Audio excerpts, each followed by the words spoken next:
Laudetur Jesus Christus. Praised be Jesus Christ. Welcome to this live broadcast of the midday Angelus from St. Peter's Square in Rome on this feast of the Apostles of Rome, Saints Peter and Paul. On behalf of Vatican Media, I'd like to welcome all of you who are tuning into this broadcast. Some of you may be joining us through the various Vatican Media channels, perhaps the Vatican News web portal, live events app, our Facebook live feed or YouTube channel. Welcome to all of you who are joining through the television stations that are carrying this broadcast. And that includes Catholic TV, Shalom World TV, Salt and Light TV, Catholic Faith Network in America, EWTN TV, and Atmadarshan TV. And to all of you who are tuning in through the radio, welcome. Some are joining us through Luminous Radio, as well as other local radio stations picking up the broadcast. And still others are joining us through various digital platforms. We have some joining us through the Diocese of Antipolo. Welcome to all of you, and thank you for joining us on this occasion. I'm Father Philip, and I'm here to provide the English language translation of the Holy Father's words during his Angelus address on this great feast day.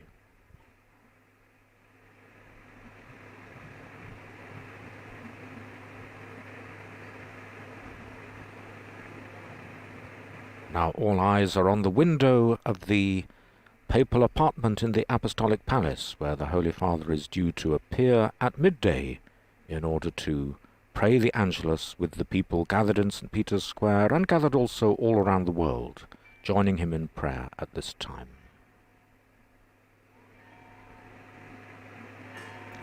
Now the curtains are drawing aside, and the Holy Father is approaching the window.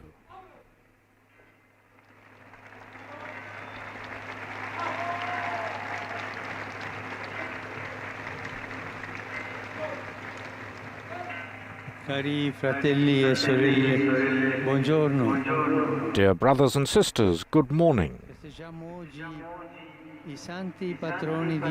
Today we celebrate the patron saints of Rome, the Apostles Peter and Paul. And it's a gift to find ourselves praying here, near the place where Peter died a martyr and is buried. However, today's liturgy recalls an entirely different episode. It tells us that several years earlier, Peter was freed from death. He had been arrested, he was in prison, and the Church, fearing for his life, prayed incessantly for him. Then an angel came down to free him from prison. But years later, too, when Peter was a prisoner in Rome, the Church would certainly have prayed. On that occasion, though, his life was not spared. How come he was first spared the trial, and then not? It's because there is a journey in Peter's life that can illuminate the journey of our own lives. The Lord granted him many graces and freed him from evil. He does this with us too. Indeed, often we only go to him in moments of need, when we want to ask his help. But God sees further, and he invites us to go further, not only to seek his gifts, but to seek him, who is the Lord of all gifts, and to entrust to him not only our problems, but our life. In this way, he can finally give us the greatest grace of all, that of giving life. Yes, giving our lives, the most important thing in life is to make a gift of our life. And this is true for everyone, for parents towards their children, and for children towards their elderly parents. This makes me think of so many elderly people who are left alone by their families.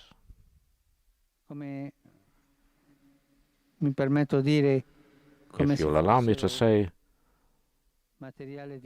almost as if they were something to be thrown away.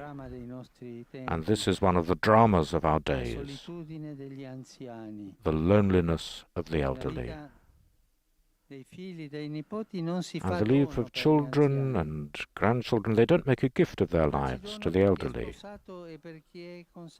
Making a gift of one's life for those who are married and for those who are consecrated. It's true everywhere, at home and at work, towards everyone who's close to us. God wants to make us grow in giving. Only in this way can we become great. We grow if we give ourselves to others. Let's look at St. Peter. He became a hero not because he was freed from prison. He became a hero because he gave his life here. His gift transformed a place of execution into the beautiful place of hope in which we find ourselves gathered today. This is what we ask of God, not just the grace of the moment, but the grace of life. Today's Gospel shows us the very dialogue that changes Peter's life. He hears Jesus ask him, "Who do you say I am?" And he answers, "You are the Messiah, the Son of the living God." And Jesus continues, "Blessed are you, Simon, son of Jonah." Jesus says, blessed, that is literally happy. You are happy because you said this. We note, Jesus says, you are blessed to Peter, who had said to him, "You are the living God." So what is the secret of a blessed and happy life? What's the secret of a happy life? Recognizing Jesus, but Jesus as the living God, not like a statue, because it's not important to know that Jesus was great in history. It's not important to appreciate what he said or did. What's important is the place I give him in my life. What place I give to Jesus in my heart. It's at this point that Simon hears Jesus say, "You are Peter, and on this rock I will build my church." He wasn't called Peter, rock, because he was solid and trustworthy. No, he made many mistakes. He wasn't all that reliable.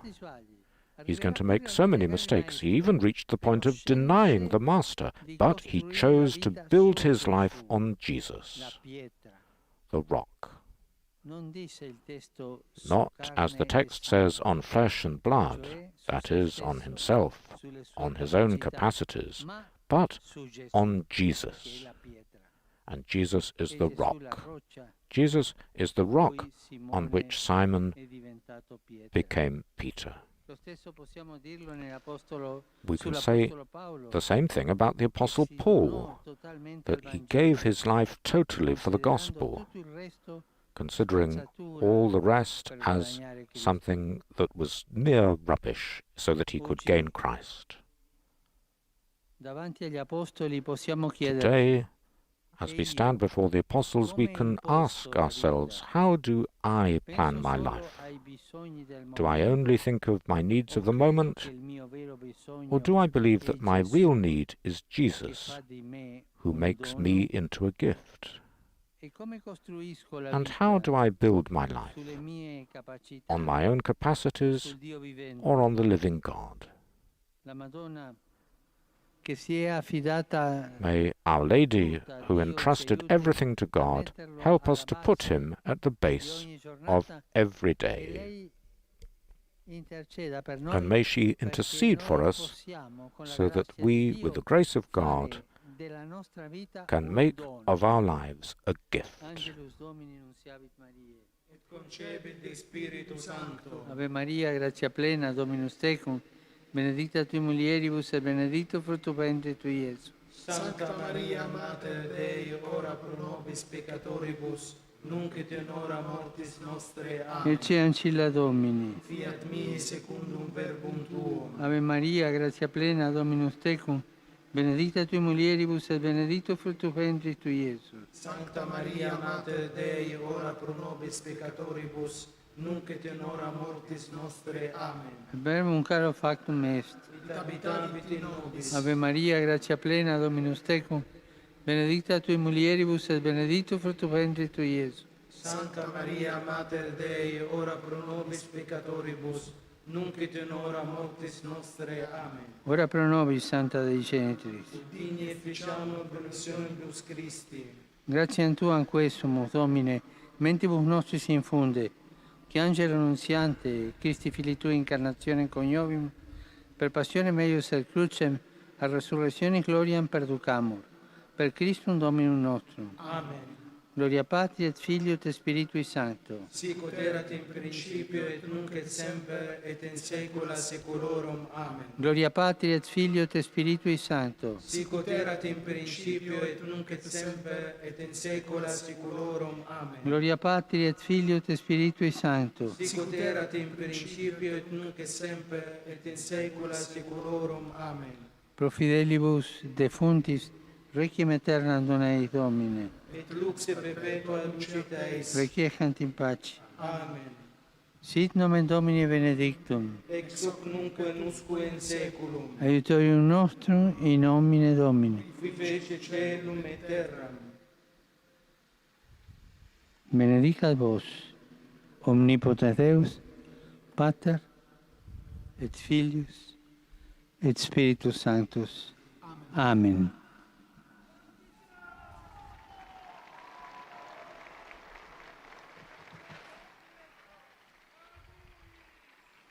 Cari fratelli e sorelle, Dear brothers and sisters, first of all, I greet all the Romans and those who live in this city on the feast of the patron saints, the apostles Peter and Paul. By their intercession, I pray that in Rome every person may live with dignity and may encounter the joyful witness of the gospel. On this occasion, it is traditional for a delegation from the Ecumenical Patriarchate of Constantinople to come to Rome, but this year it hasn't been possible because of the pandemic.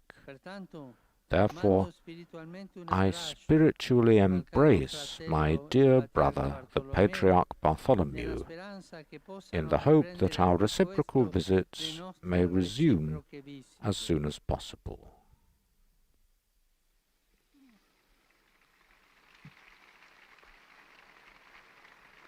Celebrando la solennità, celebrating the solemnity of Saints Peter and Paul, I would like to remember so many martyrs who have been beheaded, burnt alive, killed, especially in the time of the Emperor Nero, on this very spot where you are now standing. This is ground which has been soaked by the blood of our Christian brothers. Tomorrow, we will celebrate the liturgical commemoration of those martyrs. I greet you, dear pilgrims present here. I see the flags of Canada and Venezuela and Colombia. So many greetings to you. May the visit to the tombs of the apostles strengthen your faith and your witness. I wish you all a good feast day. Please do not forget to pray for me. Have a good lunch and arrivederci.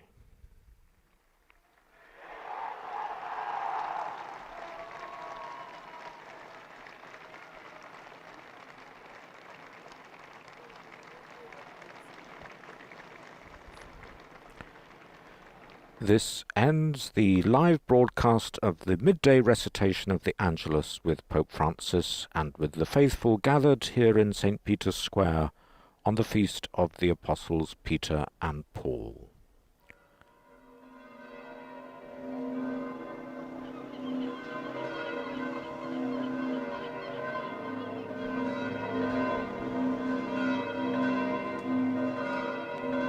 The next live broadcast will be on Sunday the 5th of July, when Pope Francis will once again deliver the Angelus at midday.